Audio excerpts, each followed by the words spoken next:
welcome back to Sadie Spincraft. Yes, you'll see me in this jumper again because I'm doing several videos in one day, or in several videos in a couple of days, and I don't like washing my jumper. It'll get washed today, don't worry. Today is questions and answers. I'm gonna at some point during this take you on a tour of the spinning wheels that I own. But I have a few questions that people have asked. Sorry about the beeping at Endit Road, and it may sound windy next to the microphone because, well, welcome to a British summer.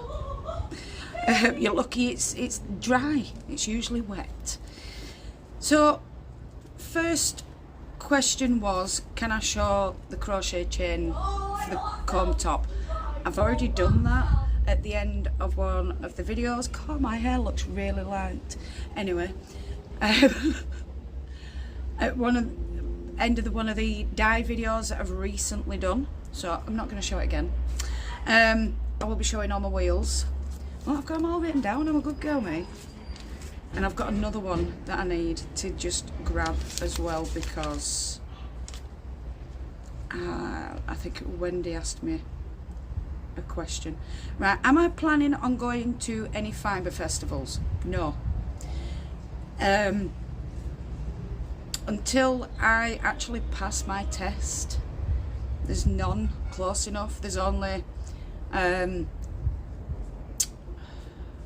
Yarndale, and I'm sorry, but I can't afford £35 to £55 per ticket.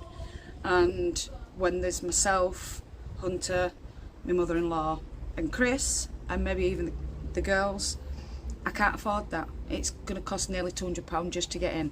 So unless I can find a fibre festival that's free to get into, so that I can actually spend some pennies in there, then I might do.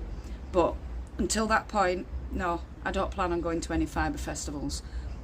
I like looking at them on YouTube because that's where, like I said, I can't afford it. It might be different if I lived in a different country. I doubt it. I'll always be poor. And I don't care. I'm a happy soul and I don't care. Anyway, am I self-taught or did I take classes? I am self-taught. This I'm gonna, right, so how did I get into spinning? These two go together.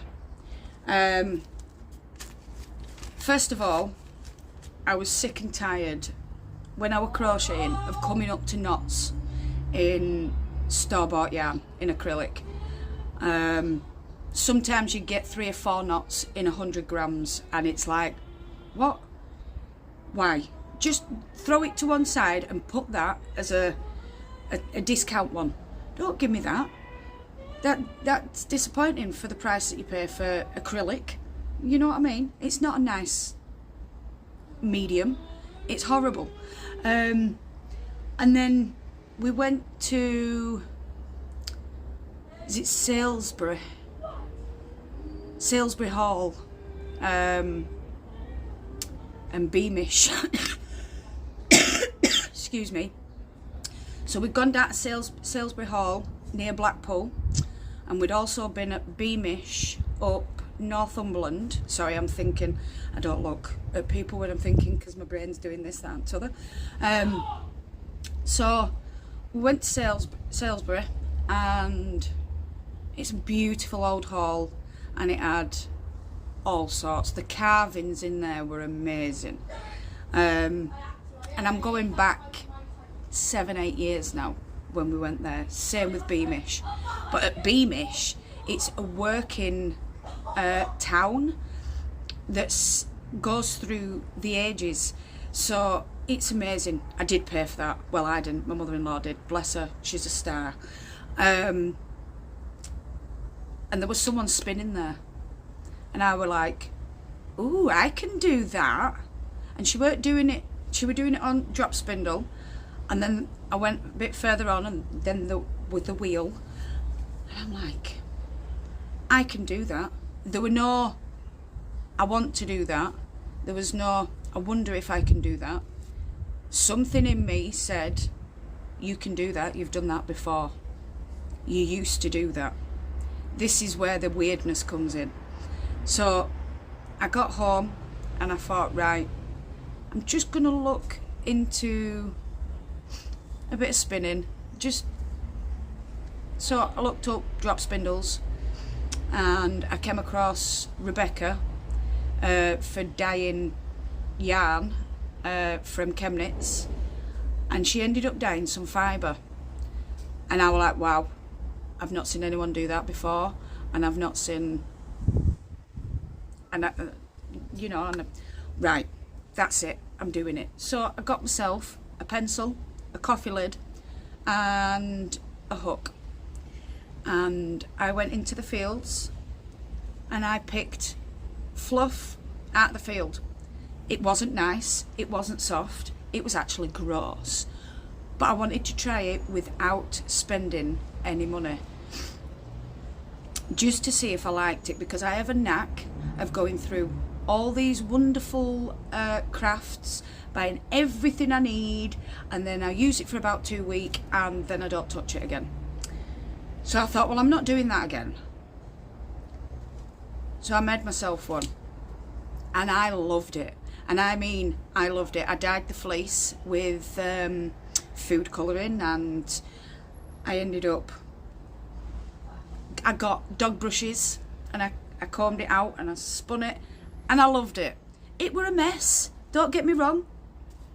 I didn't expect all pretty. So I thought, right, I enjoyed that, I'm going to buy some comb top. I only bought one, and I bought, what did I buy? It was probably the cheapest one. I think it was Cheviot or Cheviot. Cheviot, I think it's called Cheviot. I call it Cheviot. So if you hear me say Cheviot, I mean Cheviot. Anyway, so I bought that. I dyed it purple.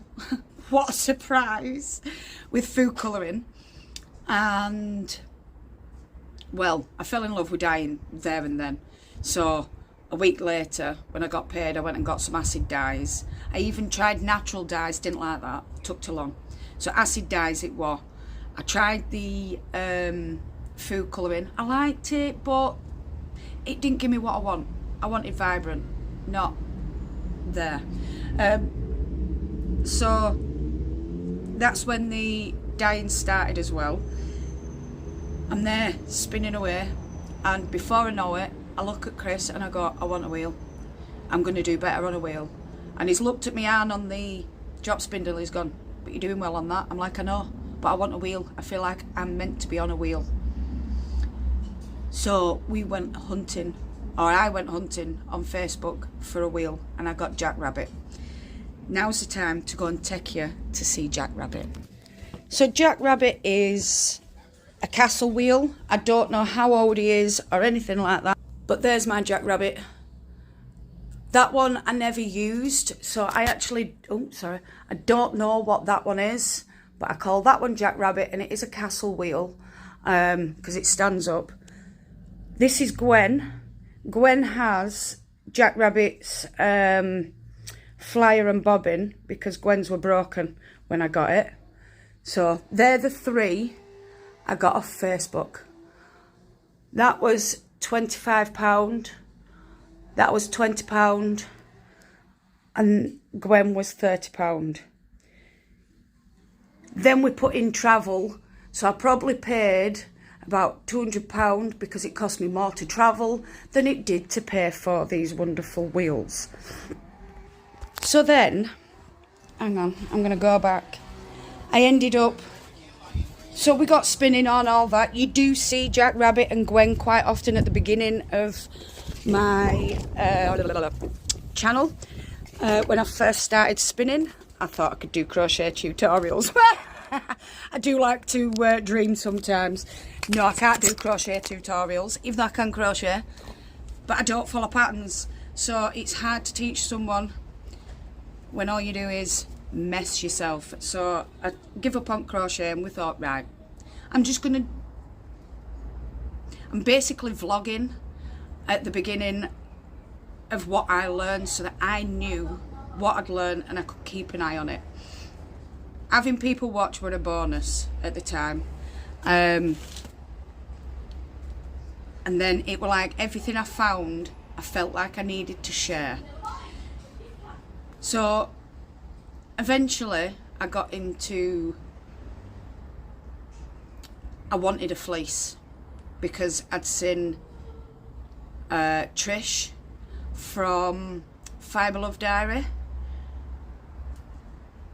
use fleeces, and I also, the Natural Spinner, she got a Polwarth, a grey Polwarth. I am still jealous to this day of that Polwarth that she got, because that fleece, it's so gorgeous.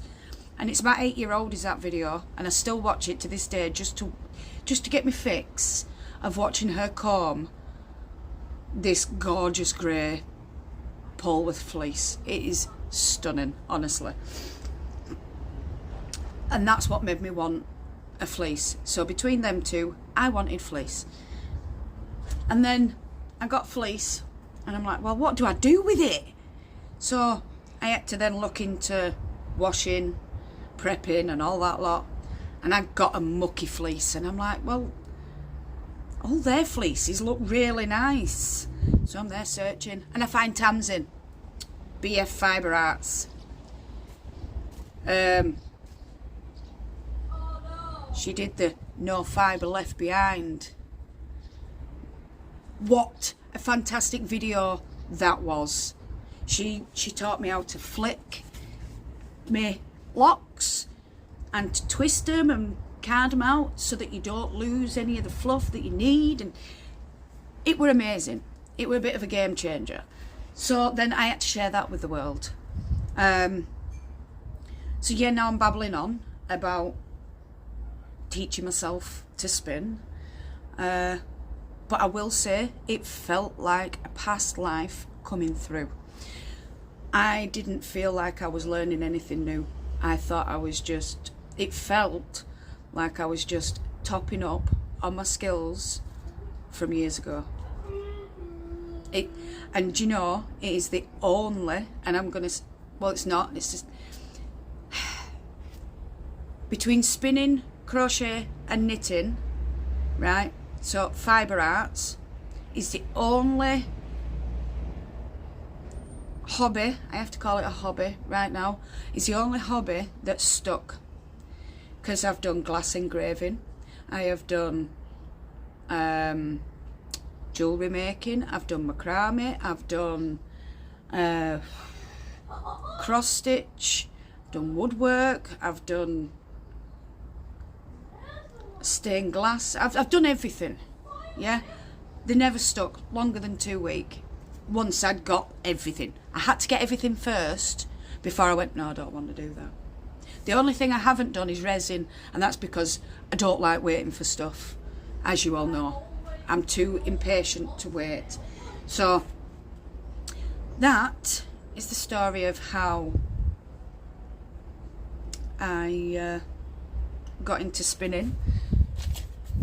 And there is another one I'm just gonna have to find, so I'll be back.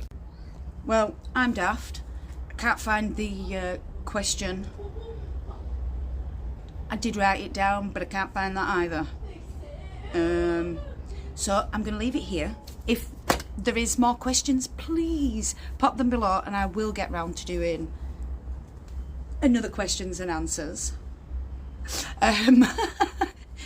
And yeah, thank you so much for all you wonderful subscribers. Thank you to the new ones, to the returning ones, and thank you to the ones that aren't subscribed but do watch. I do see you, and I do appreciate it. No matter where you are in the world, whether it's morning, afternoon, evening or night time, I want you to do what you love doing. Love and hugs to all you fantastic people out there, and I'll definitely see you all again very soon.